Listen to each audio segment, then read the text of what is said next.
Good morning, Joe in Vegas here. Still in quarantine, so I'm gonna go back and do some reviews. Fuck it, I got nothing else to goddamn do anymore. So, let's do reviews.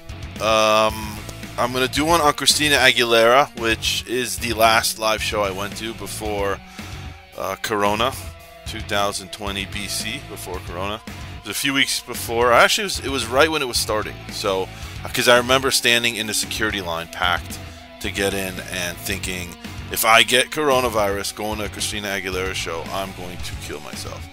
But either way, it was my last show. Hopefully we'll get this thing going again, and that won't be my last show. But I got free tickets. I am not a Christina Aguilera fan. I know her songs from the radio and the supermarkets and the elevators and everywhere else, Laker games, whatever. But I'm not a fan of hers. I've never, told Alexa to put on Christina Aguilera. I've never put it on myself and danced around my apartment to it. Don't judge anybody. She sold hundreds of millions of albums, so she can tell me to fuck off all day, and her fans can tell me to fuck off all day. And you are probably right, because she's an incredibly accomplished singer with an incredible voice. So I got free tickets last minute, and I decided to go check it out and see what all the hype is about. So this review is going to be from your regular rock and roll dude who went to Christina Aguilera, and this is my opinion of the show. I could tell you, like a lot of shows, the audience was packed with diehard fans that were having the time of their life, and God bless you all, and I'm happy you have someone and artists in your life that give you that emotion, and that's great, and I'm all for it. I'm not into death metal, but I see people who go to death metal shows and they love it, and God bless them for it. If it makes you happy, right? Who fucking cares? So this is a review of just your average rock and roll old man going to a Christina Aguilera show.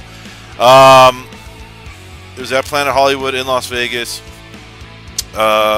Show started. I happened to peek at the set list first because I wanted to see how many songs I knew, and her set list reminds me of Lady Gaga's. That's right, I went to Lady Gaga twice. I actually really enjoyed those shows.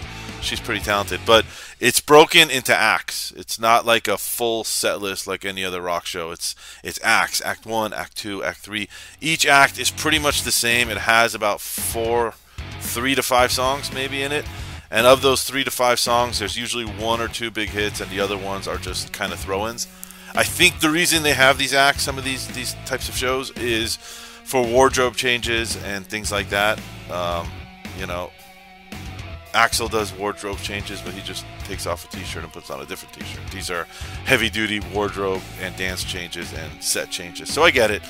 My critique of that is I think you lose the momentum. There's a art and a skill set to building a set list, I think, where you mix in the ballads and the rock songs and the vibe, and everything flows together, and a perfect set list for an artist, I think, start to finish, it does something to the crowd.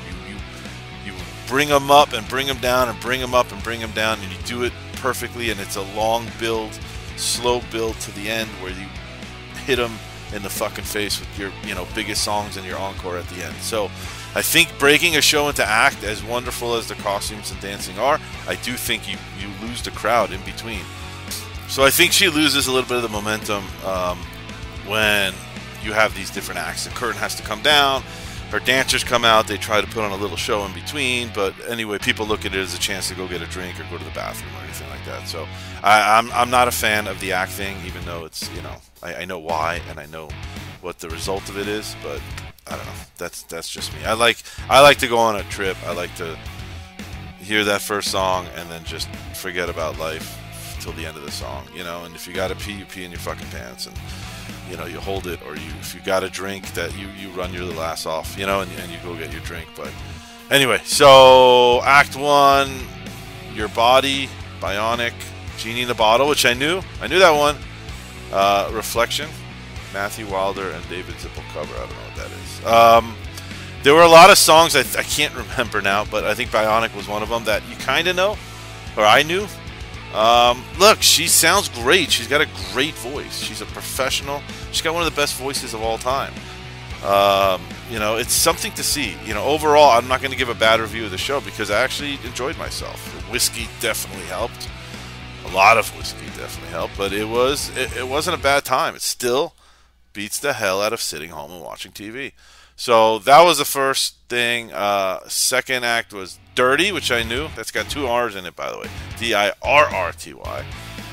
Vanity, shortened. Yeah, I noticed a lot of these songs, they say shortened, and I kind of remember that they weren't full songs. He would sing like a minute of it. Express, and then Lady Marmalade from, that's from, what's that movie? Damn, what the hell is that movie called? Moulin Rouge. That's where that's from. So I knew that song. That's, I don't know who's saying, Patti LaBelle maybe sang the original. So I knew that song too, and that was Act 2. So every act like had 1 or 1.5 songs that I knew, so it wasn't bad. Her costumes, I don't remember exactly which, but they were pretty pretty out there, pretty significant, pretty nah, listen, it's cool to look at. I'm not gonna knock her for that. That's her thing, and it works, and it's cool. Trying to remember, I think in between they might have had like little movies, maybe. I don't remember. Act 3, Can't Hold Us Down, Sick of Sitting. I don't know what that. I don't know any of those. so much for Act 3. Act 4 had Maria, which I feel like I might have known. I don't remember. What a Girl Wants. That one I knew, but it was short. She only did like a minute of it. Come On Over Baby. I knew that one. That was also like a shortened version. Ain't No Other Man. I knew that one. So Act 4 was good. Act 4 had 3 of 4 songs I knew. So again, fans were loving it. Fans were in heaven. She was awesome to the crowd. I think she even let the guy sing. She put the microphone, gave it to the guy for a little bit. She seemed very appreciative, and sometimes you see artists that are that big that don't seem to give a shit. She's a monster. She's got to be one of the top-selling female artists of all time. So, it was cool. Act 5. You Are What You Are, Beautiful. Is that song, Beautiful? I don't know. Oh no, that's the music. Act 5 had one song, which was Say Something, which I actually liked that song. I remember that song when it was out. It wasn't a Christina Aguilera song. It was a song by Great Big World. Great ballad. It's got like 3 notes in it and amazing lyrics. Just really like 5 lines of lyrics that are fantastic over and over again. Really good song. I actually forgot she sang on that song. So that was a nice treat for me. I didn't. That was probably the best part of the show. I remember. That's right. She had a guy come out. It was one of her background singers, I think. I think he fucked it up. I think I have the video. I'll probably post it to the thing. He oversang it. He good guy. God bless him. He tried, but he was doing too many runs and too many this. It changed the song up a little bit, and I didn't like him. I liked her in it, but I did not like him. But all in all, it's a good song. It's a great song.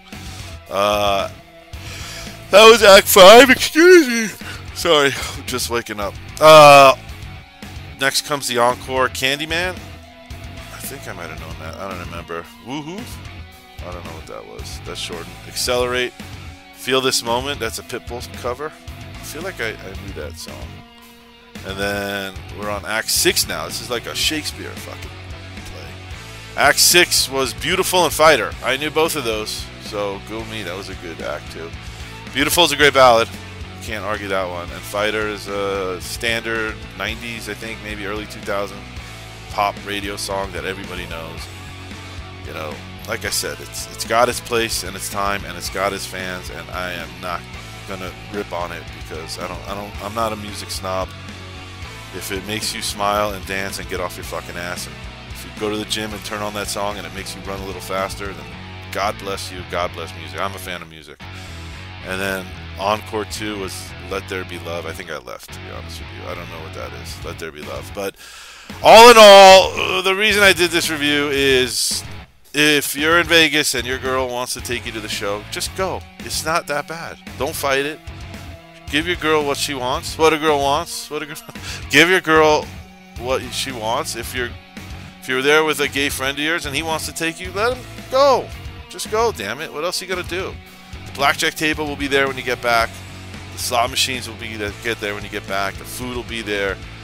I'm a fan of all music. It wasn't a bad show at all. It was free. That made it a lot easier. But I've looked. I don't think the tickets are expensive for that at all. Especially if you wait to the last minute and jump on StubHub. You'll get them pretty cheap. You know, she's an icon, and one day she'll be dead like all these other ones. So go see them, and go tell your kids in 30 years that you got to see Christina Aguilera in Vegas. The way, you know, my parents tell me they saw, or my grandparents, or whatever, saw Sinatra and saw Sammy Davis Jr., and I'm jealous of it, you know. So yeah, that's it. That's my review of Christina Aguilera. Would I run to go again if the tickets were free and I was with someone who wanted to go? Yeah, I'd go. And there was nothing else going on? Yeah, would I skip Metallica to go see Christina Aguilera? No, I would not. And neither should you, motherfuckers. But either way, thanks for listening if you made it this far. See you at the next show. Bye-bye.